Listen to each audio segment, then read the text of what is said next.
Bene ndata bo muri Kristo Yesu tumenyera ngo twongere dufate umwanya wo gusangira ijambo ry'Imana kuri uyu munsi Imana iduhaye, umunsi Imana itwongereye mu buzima bwacu. Turagira ngo dufate umwanya wo gusangira ijambo ry'Imana.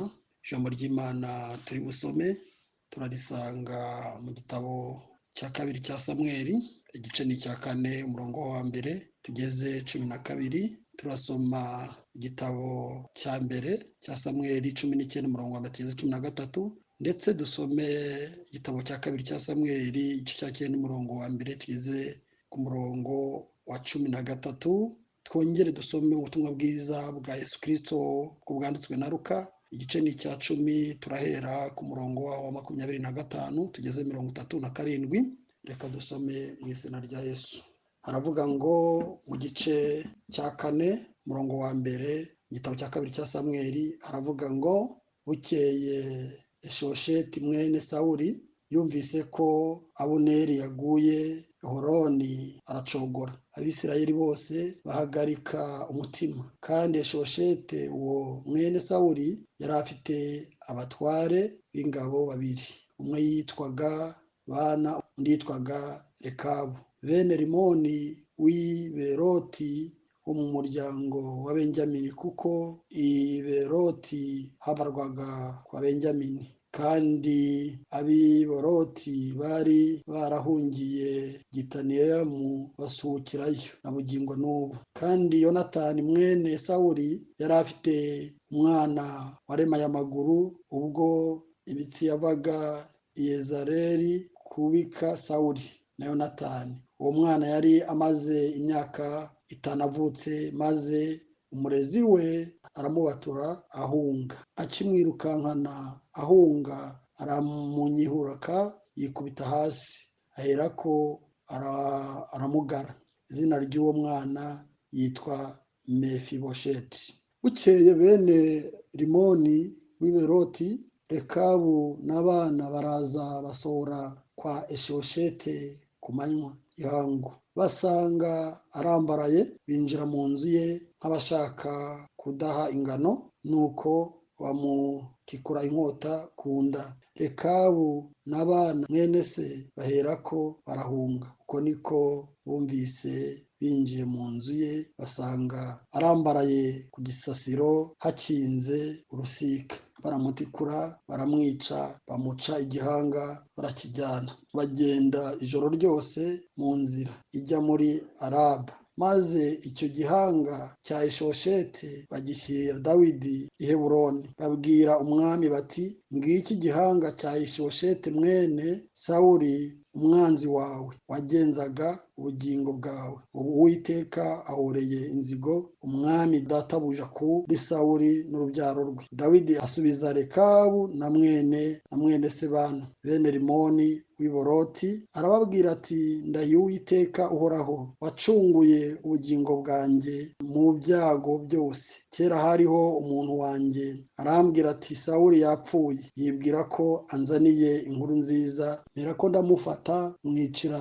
Isikuragi. Ibyo nibyo bihembo namuhembye inkuru ze. None se nk'abantu babi biciye umukiranutsi mu nzu ye ku gisasiro, sinarushaho cyane kubahora amaraso ye nkabakura mu isi? Maze Dawidi ategeka abasore be, barabica, babaca ibikonjo n'ibirenge, bamanika iruhande rw'iriba rya Heburoni. Kandi igihanga cya Eshoshete barakijyana bagihamba mu gituro cya Abuneri Horebu. Turakomeza no gusoma mu gice cya 19 mbere ku murongo wa mbere mu gitabo cya mbere cya Samweli. Aravuga ngo Yonatani ahakirwa Dawidi kuri Sawuli.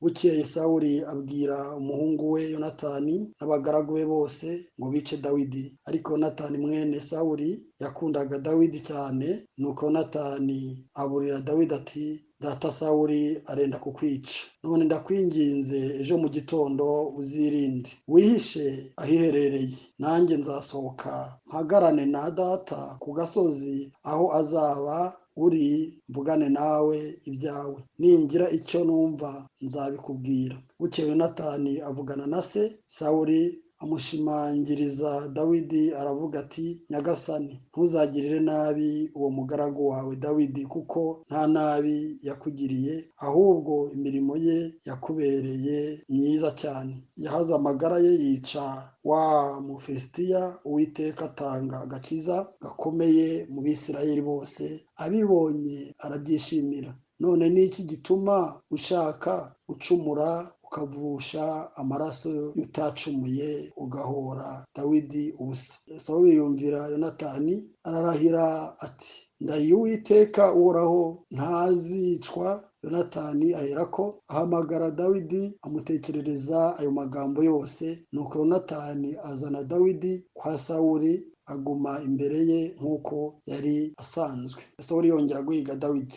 Bukeye hongera kubaho intambara. Dawidi aratabara arwana n'Abafilisitiya, yica benshi cyane baramuhunga. Bukeye Sawuli yari yicaye mu nzu afite icumu mu ntoki. Dawidi amucungiraga imbere, maze umwuka mubi uvuye ku Uwiteka ahanga kuri Sawuli. Sawuli agerageza gutera Dawidi icumu ngo rimushite ku nzu. Dawidi ararizibukira amuva imbere rihama urusika. Nuko Dawidi aracika arigendera muri iryo joro. Sawuli aherako atuma intumwa kwa Dawidi ngo bamurinde bazamwice mu gitondo, maze Mikali muka Dawidi aramubwira ati iri joro nutiyarura ejo uzapfa. Nuko Mikali amanurira Dawidi mu idirishya agenda yiruka arahunga. Mikali aherako yenda igishushanyo cya terafimu yabo akibambika ku buriri, yenda uruhu rw'ubwoya bw'ihene arushyira ku musego acyorosaho imyenda. Turakomeza no gusoma ijambo ry'Imana mu gice cya 9 mu gitabo cya 2 cya Samweli. Haravuga ngo Dawidi agirira neza Mifibosheti mwene Yonatani. Bukeye Dawidi arabaza ati mbese hari uwasigaye wo mu muryango wa Sawuli ngo mugirire neza ku bwa Yonatani? Kandi mu nzu ya Sawuli hariho umugaragu we witwaga Siba. Baramuhamagara ngo yitabe Dawidi. Umwami aramubaza ati mbese ni wowe Siba? Nawe ati ni jye umugaragu wawe. Umwami aramubaza ati harya nta ukiriho wo mu nzu ya Sawuli ngo mugirire imbabazi z'Imana? Siba asubiza umwami ati haracyariho umwana wa Yonatani umugaye ibirenge. Umwami aramubaza ati abahe? Siba asubiza umwami ati aba mu rugo rwa Mikali mwene Amiyeli i Lodebari. Umwami aramutumira amukura mu rugo rwa Mikali mwene Amiyeli i Lodebari. Nuko Mifibosheti mwene Yonatani mwene Sawuli yitaba Dawidi. Ageze imbere ye agwa yubamye aramuramya, maze Dawidi aravuga ati Mifibosheti. Aritaba ati karame umugaragu wawe ndi hano. Dawidi aramubwira ati humura kuko ntazabura kukugirira neza ku bwa Yonatani, kandi nzagusubiza imisozi yose y'inyarurembo ya sogokuruza Sawuli, kandi uzajya urira ku meza yanjye iminsi yose. Nuko aramuramya aravuga ati umugaragu wawe ndi iki ko unyitaho, kandi ndi intumbi y'imbwa? Umwami aherako ahamagara Siba umugaragu wa Sawuli aramubwira ati ibyari ibya Sawuli byose n'ibyabo mu nzu ye bose mbigabiye mwene shobuja, kandi wowe n'abahungu bawe n'abagaragu bawe muzajye muhingira imirima ye, usarura imyaka kugira ngo mwene shobuja abone ibimutunga. Ariko Mifibosheti mwene shobuja azajya arira ku meza yanjye iteka. Kandi Siba yari afite abahungu 15 n'abagaragu 20. Maze Siba abwira umwami ati ibyo umwami databuja yategetse umugaragu wawe byose niko umugaragu wawe nzabigenza. Nuko Mifibosheti akajya arira ku meza y'umwami nk'umwana w'umwami wese. Kandi Mifibosheti yari afite umwana w'umuhungu muto witwa Mika, n'abo mu rugo rwa Siba bose bari abagaragu ba Mifosheti. Nuko Mifosheti aguma i Yerusalemu kuko yajyaga arira ku meza y'umwami iteka kandi yacumbagiraga ibirenge byombi.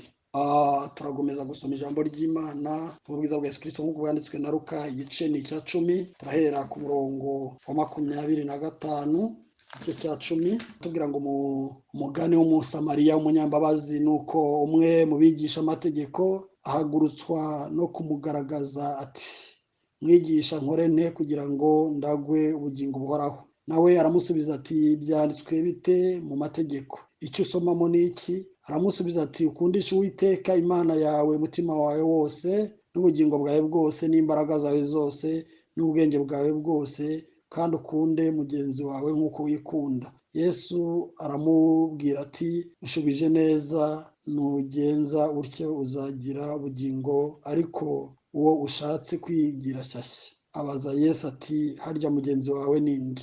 Ku murongo wa 30 aratubwira ngo Yesu aramusubiza ati hariho umuntu wavaga Yerusalemu amanuka Yeriko agwa mu gico cy'abambuzi, baramwambura baramukubita barigendera, bamusiga ashigaje hato agapfa.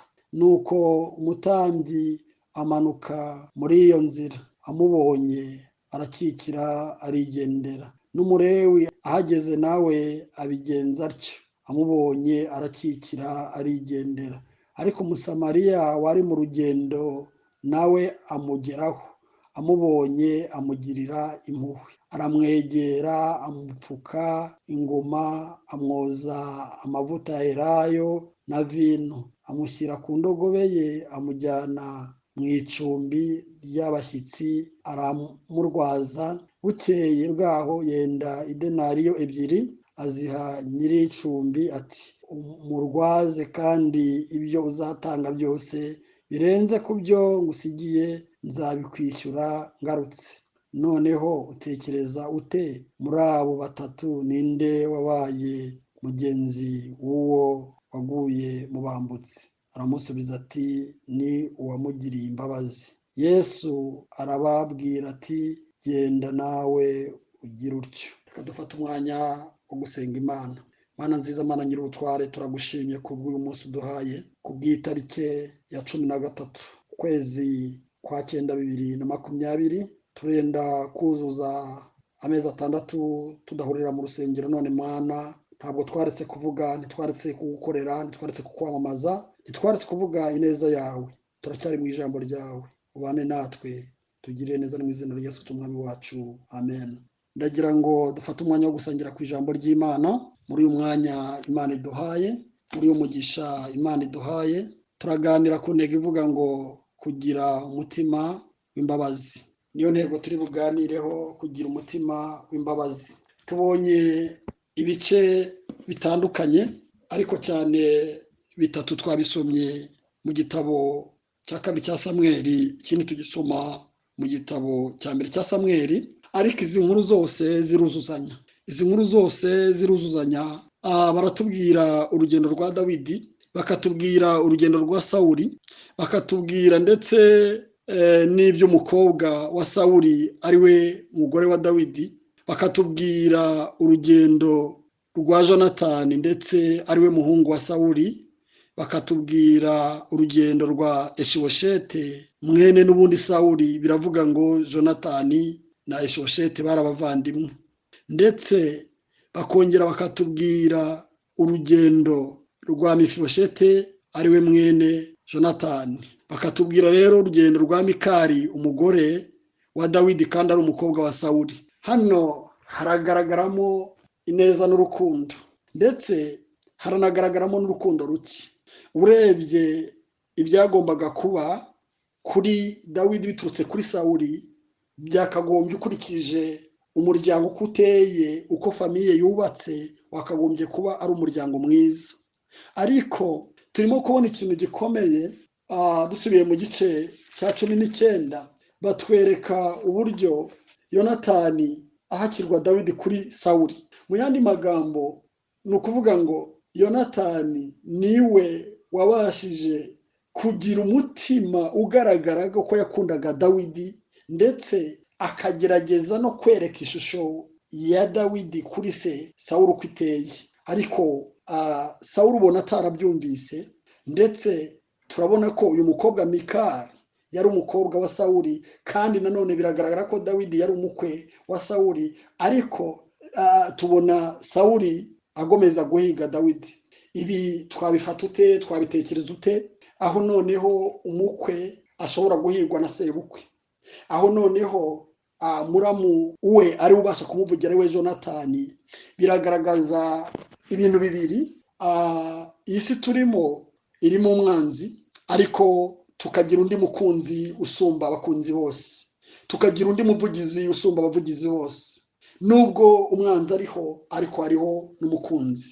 Biragaragara cyane rero, hano tubonamo Sawuli abwira umuhungu we Jonatani ndetse n'abandi bagaragu bose, arababwira ngo nibagende bajye kwica Dawidi. Iki kintu ni ikintu gikomeye ugitekereje mu buryo burambuye, usoma iki gicuka kireba, aho noneho Sawuli abwira abahungu be cyangwa akabwira umuhungu we Jonatani ndetse n'abo bagaragu bose ngo nibagende bice Dawidi. Ariko tubona Jonatani ari mu mwuka wera w'Imana. N'ingaruka muze gusoma kiriya gice cya 9 mu gitabo cya 2 cya Samweli, zirangaruka Dawidi arimo kubaza ngo ntawasigaye wo mu muryango wa Jonatani mugirire neza, dore zikomoka muri iki gice cya 19 mu gitabo cya 1 cya Samweli. Kugirirwa neza kwa Mefiboshete guturuka ku bw'ineza ya Jonatani. Ingaruka nziza ziriho n'ingaruka mbi ziriho bene data. Niyo mpamvu Dawidi yarabajije ngo mbese ntawasigaye wo mu muryango wa Jonatani ngo mugirire neza. Hari impamvu tubona ibyiza, hari impamvu ibyiza bitugeraho, hari impamvu imigisha itugeraho, hari impamvu tugirirwa neza. Ntabwo bipfa kuza gusa, bisaba igihe. Kugirirwa neza nabyo birakorerwa bene data. Kugirirwa neza ntabwo bipfa kuza gusa, kugirirwa neza bifata igihe, kugirirwa neza biraharanirwa, kugirirwa neza birakorerwa. Hano mu gice cya 9 mu gitabo cya 2 cya Samweli, izi ngaruka zose ziri kuri Mefiboshete, gusangira n'umwami, kurira ku meza y'umwami iteka ryose, ni kubw'ishusho Jonatani yagaragaje imbere ya Dawidi, ni kubw'ineza Jonatani yagaragaje imbere ya Dawidi, ni kubw'ineza Jonatani yagaragaje imbere y'umwami Dawidi ubwo yendaga kwicwa na se wa Jonatani ari we Sawuli. Ariko Jonatani n'abagaragu be bose ubwo babwira ngo bagende bice Dawidi, Jonatani mwene Sawuli turabona mu rukundo yakundaga unakita muramu we Dawidi, ngo yaramukundaga cyane, wongeho cyane yamukundaga Sawuli, nwango yari afite intego kugira ngo amwicishe, kandi abicishije ku muhungu we Jonatani, ariko ntibyakunda kubera ko Jonatani yari afite urukundo rwiza akunda Dawidi. Kandi biragaragara ko Jonatani yari ari mu mwuka wera w'Imana, Jonatani yari yuzuye imbaraga z'Imana. Rero Jonatani yari afite umufasha ari we mwuka wera, aramuyobora. Biragaragara ko ngo yaramukundaga cyane. Jonatani rero afata n'umwanya wo kuburira Dawidi. Hari igihe ibibazo bituzaho ntitumenye aho bituruka, hari igihe ingorane zitugeraho ntitumenye aho zituruka, hari n'igihe ndetse ufite amakuru kuri mugenzi wawe kazagirirwa nabi ntubashe kubimubwira. Ariko hano Jonatani aratwereka imbuto nziza, imbuto y'urukundo, imbuto y'umwuka wera, imbuto ituruka ku Mana. Aravuga ngo ibi bintu bigiye kuba kuri muramu wanjye sinabyicarana, ibi bintu bigiye kuba kuri Dawidi ntabwo nabyihererana, ndabimubwira. Aragenda aramuburira ko Sawuli afite intego kumwica. Avuga ati n'ubundi Jonatani arongera aravuga ngo abwira ati data Sawuli, aragenda abwira Dawidi data Sawuli arenda kukwica, dore gahunda uko iteye, dore gahunda agufitiye, dore umugambi agufitiye, dore imigambi mibi agufitiye, dore ibyo yenda kugukorera, dore ibyo agiye kugukorera. Aragenda Jonatani aramubwira, kandi amubwiza ukuri.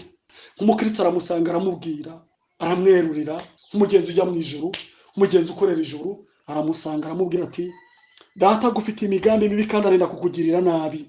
Aramubwira ati none ndakwinginze ejo mu gitondo uzirinde. Ati kandi nzajyana na data ku musozi, nzakubwira, nzakuvugaho, numva uko agutekereza, numva amajwi aguhumekaho, numva ibyo akugambiriraho, byaba ari byiza, byaba ari bibi. Bene data, turakwiriye gukora urugendo rw'abavandimwe, turakwiye gukora ikiganiro cy'abavandimwe, turakwiye gukora ikiganiro kigamije ubushuti, kandi wakumvaho mugenzi wawe ikimugirira nabi ukamuburira. Kubera ko rimwe na rimwe ari igihe twumva amakuru mabi kuri bagenzi bacu, rimwe tukabita aho ngaho tukanabisiga aho ngaho, ariko Jonathan aratwereka urubuto rwiza rw'urukundo, urubuto rutarimo uburyarya, urubuto rutarimo kwiyoberanya, urubuto rutarimo kuriganya. Aratwereka urubuto rwiza. Aragenda asanga Dawidi aramubwira ati data agufite imigambi mibi, data arinda kukwica, data arinda kukugirira nabi, rero haguruka va ahangaha ugende.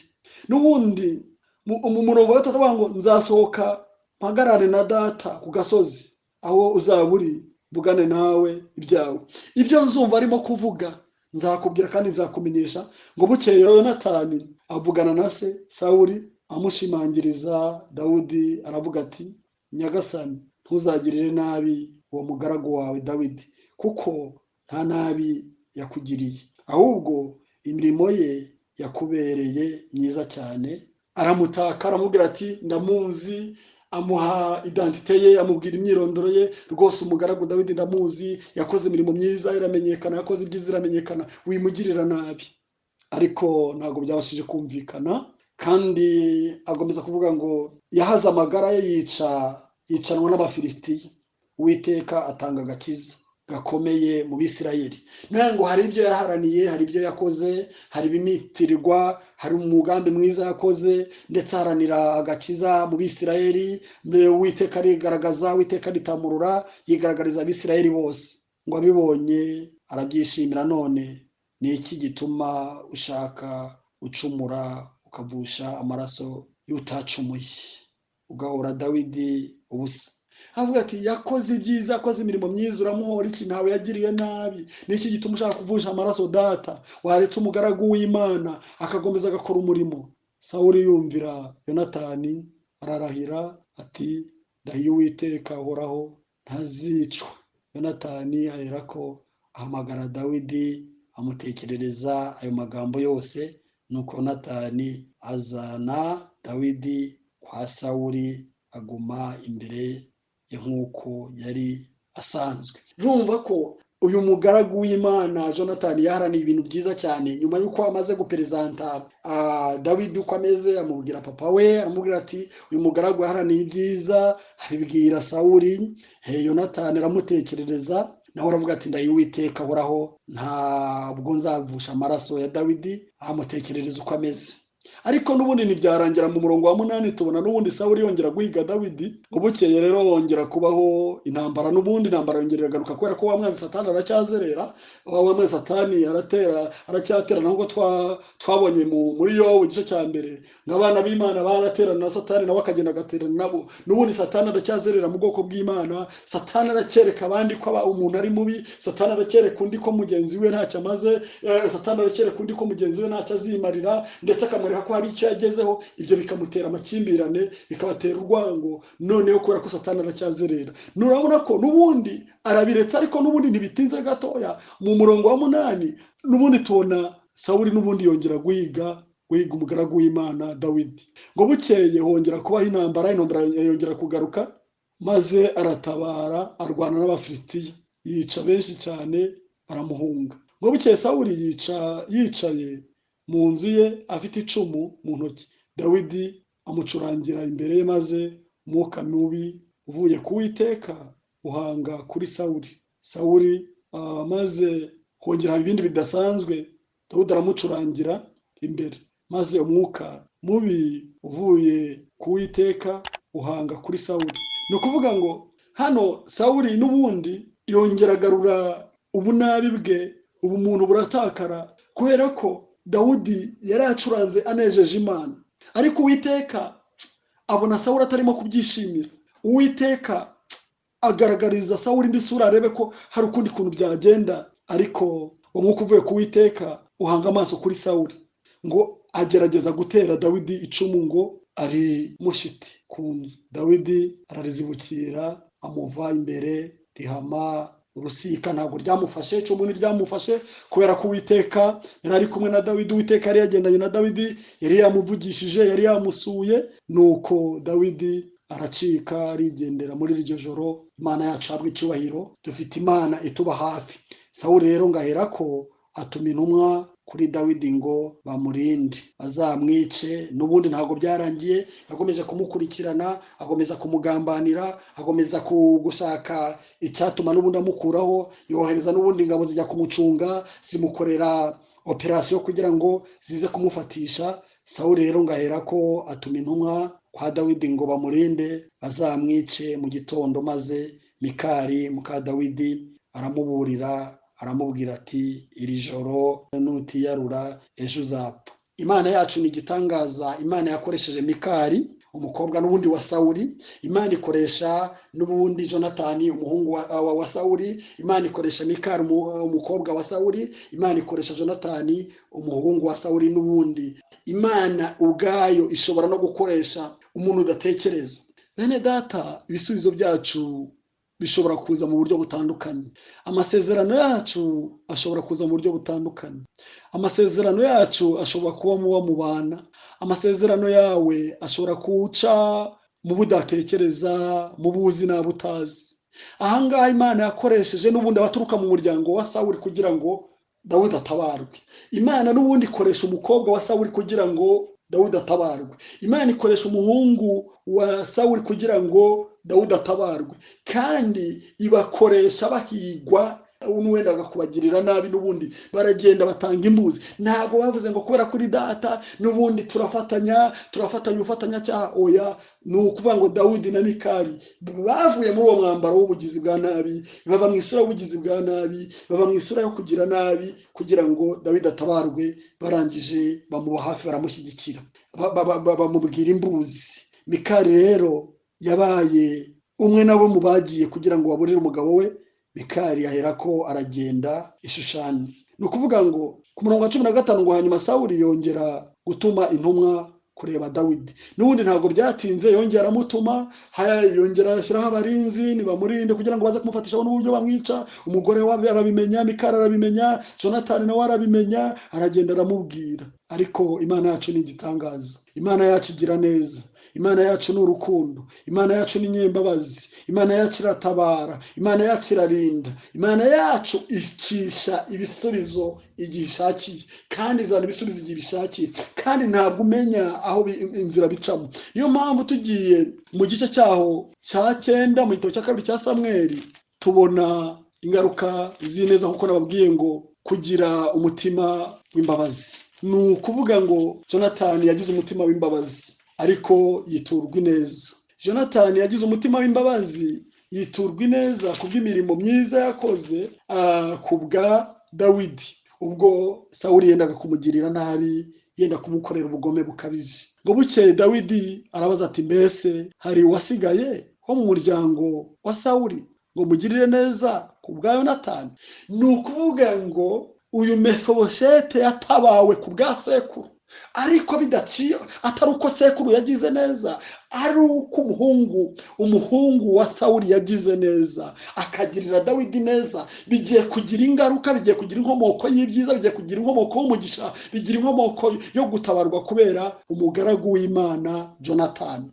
Ariko Dawidi arabaza ngo hari uwasigaye wo mu muryango wa Sawuli ngo mugire neza kubwande kubwa Jonatani. Ntabwo yavuze ngo ndamugirira neza kubwa Sawuli kuko yagize neza, yaravuze ngo ndamugirira neza kubwa Jonatani. Rero Mefiboshete hano tubona Imana imukorera ibitangaza. Imana iramumenyekanisha, ndetse ubwo yari igisuzugurwa, ndetse ubwo yaranagayitse, yabona ntibyamugeraho, abona ibyiza ntibyamubera. Hari igihe tuba mu buzima butandukanye, ukavuga ngo hasi nzahagera, ukavuga ngo nzahagezwa nande, ukavuga ngo bizaca mu zihe nzira, byaturuka he, byagenda gute, ninde uzabikora, bizakorwa nande? Dufite umuvugizi mu ijuru imbere y'Imana. Dufite umuvugizi ujya utuvugira amanywa, igitondo ndetse n'ikigoroba. Uwo muntu utuvugira yitwa Rukundo, kandi atuvugira igihe cyose. Kuba Mefiboshete yarabashije kumenyekana, ntabwo yamenyekanye ku bwa Sawuli, yamenyekanye ku bwa Jonatani, amenyekana ku bwa se. Ineza Jonatani yagiriye Dawidi niyo agiye gutabarirwamo. Arabaza ngo ntawasigaye mu gisekuru cyangwa se cya Mefiboshete ngo mugirire neza ku bwa Jonatani. Ngo kandi mu nzu ya Sawuli ngo hariho umugaragu we witwaga Siba. Tubona Siba baramuhamagara, aritaba.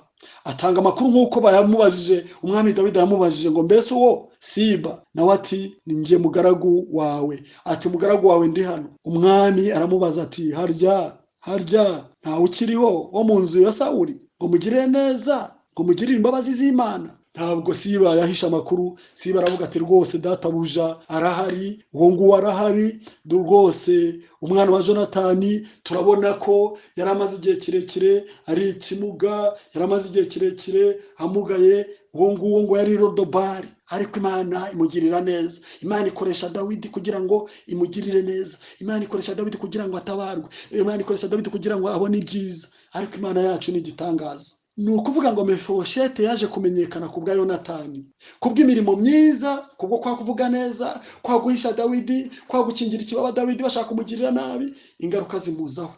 Bene data, twagiye tubona byinshi bitandukanye. Aho uri nawe wabonye byinshi. Wajya ubona Imana igaragaza abantu mu kuboko kwayo, kubw'ineza abandi babagiriye. Ukabona umuntu, hari abantu benshi bakunda kubaho cyangwa bakagera ku rwego runaka. Burya hari abantu babigizemo uruhare, hari abantu Imana yabikoresheje, cyangwa hari abantu Imana yakoresheje umwanya urimo, hari abo Imana yabashije gukoresha. Uko uri kose hari uwo Imana yakoresheje bica muri uwo muntu. Uko umeze kose hari uwo Imana yakoresheje bica muri uwo muntu. Uko uzaba kose hari uwo Imana izakoresha. Uko umeze kose hari uwo Imana izakoresha. Uko uzaba kose hari uwo Imana izakoresha. Bizaca muri uwo muntu kubw'ineza n'urukundo. Tubona rero Imana ikoresha umugaragu wayo Dawidi.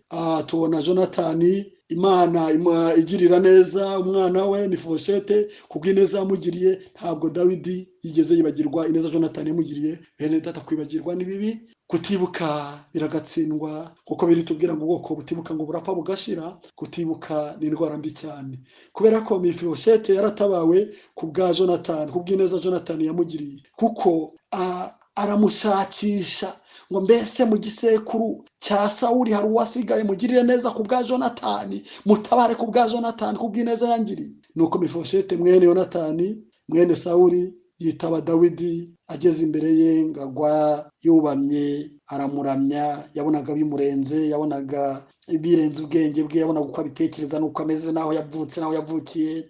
Mefibosheti aritaba imbere y'umwami, agwa yubamye, abona biramurenga. Aritaba ngo karame mugaragu wawe ngo ndi hano. Dawidi aramubwira ati humura, kuko ntazabura kukugirira neza kubwa Yonatani papa wawe, kandi zagusubiza imisozi yose y'inyarurembo.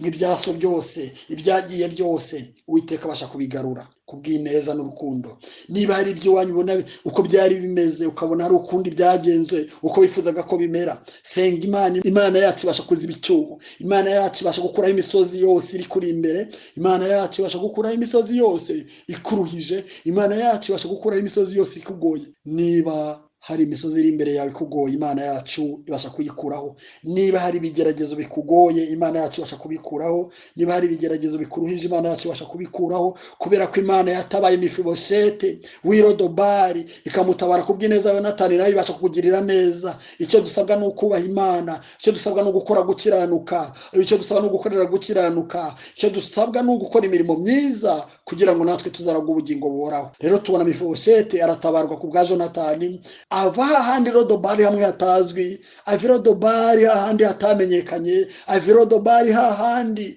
tujya tubona ubuzima butugoye, hahandi ukavuga ngo nta wakumenya, ngo nta n'uwakwibuka, ngo n'uwo muzi runaka ntiyakwibuka. Ariko aho ngaho Imana irahareba, aho ngaho Imana irakubona, aho ngaho Imana iraharuzi. Ifite nabi izakoresha, ifite nabi izagutumaho, ifite nabi izagushakiraho, ifite mesaje zawe irazifite, imyirondoro yawe Imana irayifite. Nubwo ubona utazwi, nubwo ubona utamenyekana, ariko imyirondoro yawe Imana irayifite. Iramubwira ati nzakwegurira imisozi yose y'inyarurembo, kandi byose nzabiguha, ibyose yaratunze nzabiguha. Ikintu gishimishije, iramubwira ngo uzajya usangira n'umwami, urirakomeza umwami iteka ryose. Mu ijuru dufite Imana igituba hafi, mu ijuru dufite Imana igiturengera igitondo n'ikigoroba.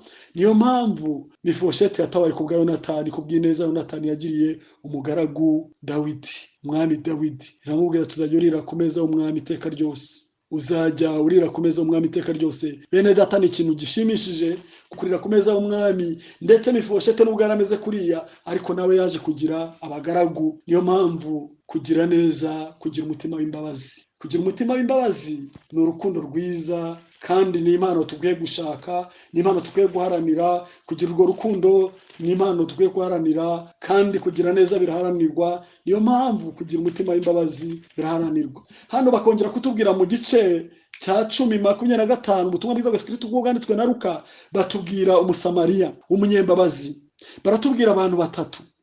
Baratubwira umulewi, bakatubwira n'umutambyi. Uyu mutambyi yageze ku muntu wahuye n'ibibazo ngo arakikira arigendera, n'umulewi arigendera. Ni ukuvuga ngo hagera umusamariya, yari umunyamahanga, ntabwo bari bahuje n'ubwoko, ariko ngasanga umuntu yaguye mu gico cy'abambuzi. Amugaragariza umutima w'imbabazi, amugaragariza umutima w'urukundo, amugaragariza umutima w'ubugwaneza, amuha ibyo yagombaga muri cya gihe ameze nabi, amuha ibyo yagombaga muri cya gihe cy'uburwayi, aramufasha muri cya gihe cy'uburwayi, amugeza kwa muganga, aramucumbikira. Amaze kumucumbikira atanga n'ibigomba kumutunga. Aravuga ngo nurenza cyangwa nugira ikiguzi uzarenza kubyo nagusigiye nzabikwishyura. Hano Yesu aratubaza ngo ese muri abo batatu ninde wagize neza? Hari umulewi, hari umusamariya, hari n'umutambyi. Ariko ngo umutambyi n'umulewi ngo barakikiye barigendera ntibamwitaho. Hari igihe Imana yohereza abamarayika ntitubibone. Hari igihe Imana igushyira umumarayika imbere ntubibone. Hari igihe Imana ikuzanira umumarayika agomba gusubizwa biciye muri wowe ntubibone. Nkuko tubona ko burya Jonathan yakoraga neza arimo kwiteganiriza. Burya Jonathan yagiriraga neza Dawidi arimo kwiteganiriza, arimo guteganiriza abana be, arimo guteganiriza umwana we. Burya hari igihe Imana yohereza umumarayika kugira ngo utabarirwe muri we ntubimenye. Burya Jonathan yatabariwe muri Mefibosheti, Mefibosheti atabarirwa muri Jonathan kubwa Jonathan. Rero Imana ijya yohereza abamarayika rimwe na rimwe ntitubimenye. Rimwe na rimwe umuntu akaza akakubwira ikibazo cye, burya n'umumarayika Imana yohereje. Hari igihe umuntu azana ngiye kuburara, burya ni marayika Imana yohereje bene data. Hari igihe ushobora kunguriza amafaranga 500 kubona afite amafaranga 500 amereye nabi, hari igihe uri ari umumarayika Imana yohereje. Ibibazo bitubaho muri uru rugendo rw'ubuzima ni byinshi. Ingorane tugira muri uru rugendo ni nyinshi. Ibibazo tugira ni byinshi. Hari abagira ibibazo byo kuburara, abandi bakagira ibibazo by'amadeni, abandi bakagira ibibazo by'uburwayi, abandi bakagira ibibazo byo gupfusha, bakabura nuko babigenza, abandi bakabura amafaranga yo kujyana umurwayi kwa muganga, abandi bakabura imyenda yo kwambara, abandi bakagira ibibazo by'ubupfubyi, abandi bakagira ibibazo byo kwambara ubusa, abandi bakagira ibibazo byo kurara inzara. Bariya bose ujye ubabona imbere yawe batambuka. Bene data, nta muntu utajya ubona umumarayika imbere ye. Abamarayika bahora batuzunguruka imbere yacu, kandi Uwiteka arabohereza kugira ngo batabarirwe muri twebwe. Nawe ni nk'uko ibisubizo byawe bizaca muri uriya muntu utazi. Ni nk'uko naho ugeze umunsi hari uwo Imana yakoresheje, uko umeze hari uwo Imana yakoresheje, uko ugirirwa neza hari uwo Imana yakoresheje, uko uri kose hari uwo Imana abashije gukoresha. Mwene data, bene data, uko tumeze kose hari abo Imana yakoresheje. Ibisubizo byacu bica muri ba bantu. Imana ntabwo izakoresha ibiti, Imana izakoresha abantu. Cyakora abantu nibabura nayo izakoresha ibiti, Imana izakoresha amashyamba, Imana ishobora no gukoresha inyamaswa kugira ngo izina ryayo ryubahwe. Hari abantu benshi rero Imana irimo gukoresha ku bwawe. Hari abantu benshi Imana ibujije amahoro ku bwawe. Hari abantu benshi Imana ibujije umutekano ku bwawe kugira ngo ikugirire neza. Imana rero yabujije umutekano, ndetse ibona Jonathan adakwiriye kwicara, kuko nyuma n'ubundi hazatabarwa umwe muri bo. Niyo mpamvu Imana yongera ikoresha Dawidi kugira ngo Mefibosheti atabarwe. Niyo mpamvu muri uru rugendo duhura n'ibibazo byinshi, muri izi ngorane duhura n'ibibazo byinshi, ariko ni ukuvuga ngo umumarayika ari iruhande rwawe, umumarayika ni imbere yawe. Marayika ari imbere yawe kugira ngo utabarirwe muri we. Umulewi yarakikiye arigendera, noneho umutambyi yarakikira arigendera, ariko umusamariya yarize umutima w'imbabazi. Ntabwo hariyo umulewi n'umutambyi ntabwo bagaragaje urukundo. Hariya Dawidi atabara Mefibosheti yarize umutima w'imbabazi, umutima w'urukundo. Iyi ni impano ikwiriwe gutungwa n'umukristo wese. Impano y'urukundo buri mukristo wese yakagombye kuyigira. Impano y'urukundo buri muntu wese wamenye Kristo, buri muntu wese yamaze kwakira umwami Yesu Kristo nk'umwami n'umukiza we mu bugingo bwe, akwiye kugira impano y'urukundo. Umuntu wese wateye intambwe akamenya Yesu Kristo nk'umwami n'umukiza mu bugingo bwe, akwiye kugira impano y'urukundo. Impano y'urukundo izatugeza ahantu hakomeye. Impano y'urukundo izaducisha ahantu hakomeye. Impano y'urukundo izaducisha ahantu hakomeye. Impano y'urukundo izadukura mu byago. Impano y'urukundo izadukura mu makuba. Impano y'urukundo izadukura mu ngorane. Impano y'urukundo izadukura mu ngorane. Ni ukuvuga ngo Dawidi yavuye mu ngorane kubwo impano y'urukundo ikoresheje Jonathan. Bene data rero, muri uyu mwanya tugize umugisha kugira ngo dusangire iri jambo rivuga ngo kugira imbabazi, kugira umutima w'urukundo, kugira umutima w'imbabazi. Turagira ngo turisangire twese, utekereze neza. Ese igihe umaze kuri iyi si umaze kugirira abantu bangahe neza? Ese igihe umaze kuri iyi si ni bangahe umaze kugirira umutima w'imbabazi?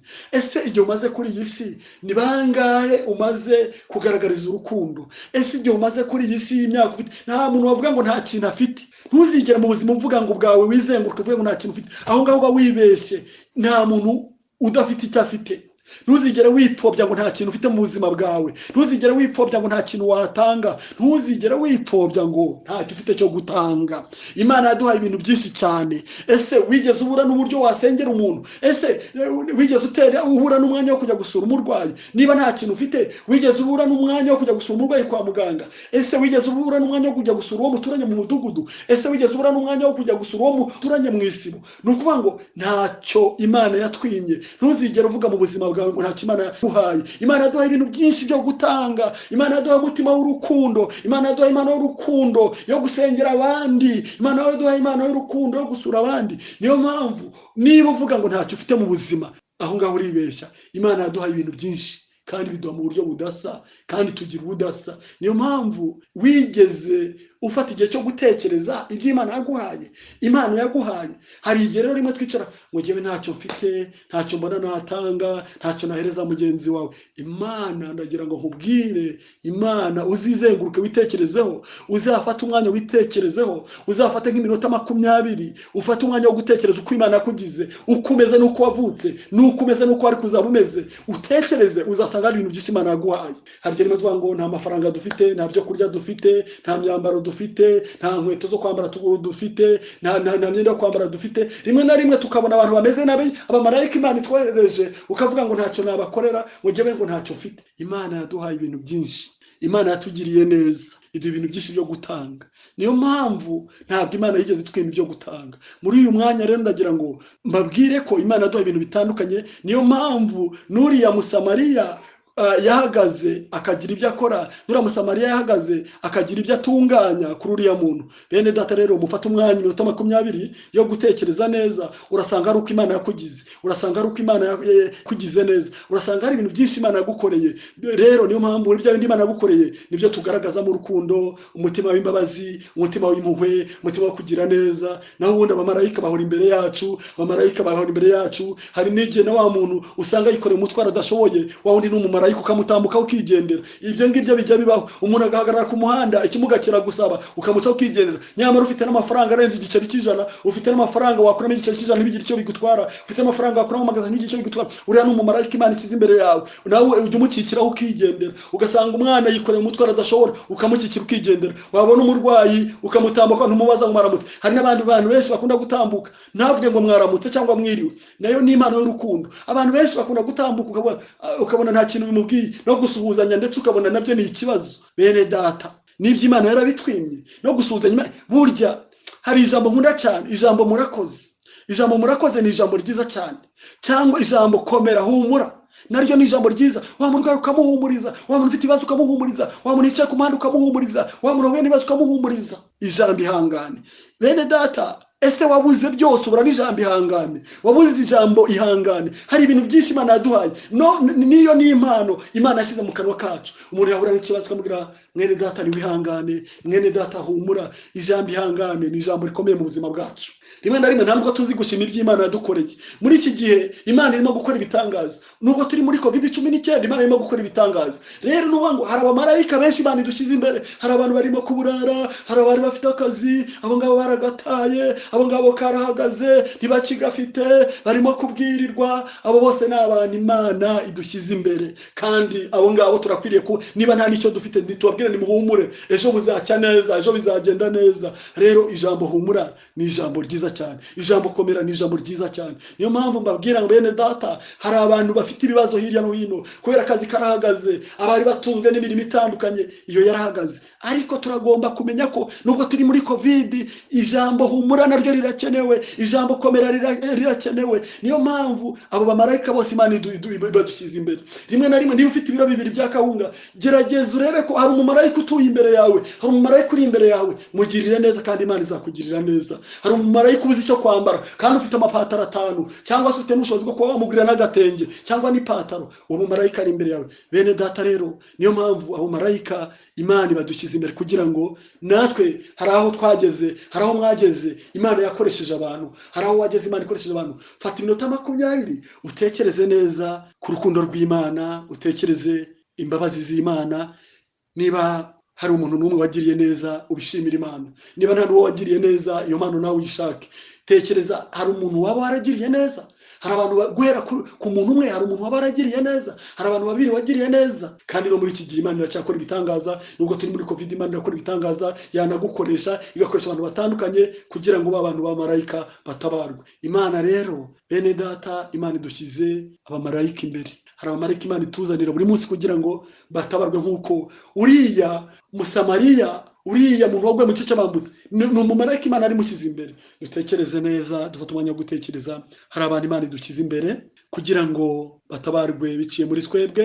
Hari imfubyi Imana idushyize imbere kugira ngo zitabarwe biciye muri twebwe. Hari abantu barimo kurara inzara mu duce dutandukanye muri ibi bihe, Imana idushyize imbere. Ufatiye muri ya minota 20, niba hari umuntu Imana igushyize imbere ufite icyo wakorera, niba hari umuntu Imana igushyize imbere ufite icyo wamuha, ibyo ngibyo byose birashoboka. Abo bose utekereze neza muri ya minota 20, nusanga hari umuntu Imana igushyize imbere, niba nta n'umuntu uragirira neza, niba nta muntu n'umwe uragirira neza, kandi wongere usubize amaso inyuma urebe muri iki gihe maze kuri isi, ni bangahe maze kugirira neza, ni bangahe maze gutabara, ni bangahe nafashije, ni bangahe nakoreye umurimo mwiza w'urukundo, ni bande nagira umutima w'imbabazi. Nusanga nawe wisuzume. Ariko turacyari umwanya wo gutekereza neza, haracyari ibyiringiro. Kandi ngira ngo ibyo nibyo mbasabiye, kugira umutima w'imbabazi, ibyo mbasabiye kugira umutima w'impuhwe. Nanjye nibyo mbasabiye muri uyu mwanya, nibyo mbasabiye nanjye nisabira. Izana twese n'iry'Umwana n'iry'Umwuka wera. Amen. Akadufata umwanya wo gusenga. Mana, turagushimye kubwira ijambo, kugira umutima w'imbabazi.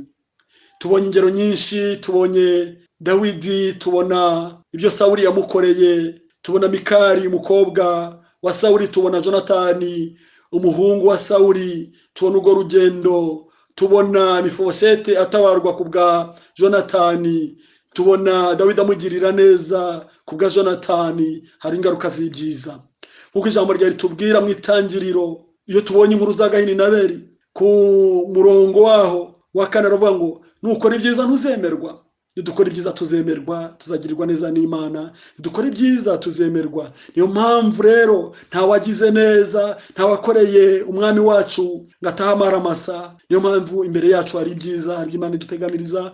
Niyo mpamvu iri jambo ridukoze ku mutima. Iri jambo ritubwira ibintu byinshi cyane, ko hari igihe cyo kugira neza, kuko nugira neza kandi uzemerwa, kandi nugira neza uzabona ibyiza.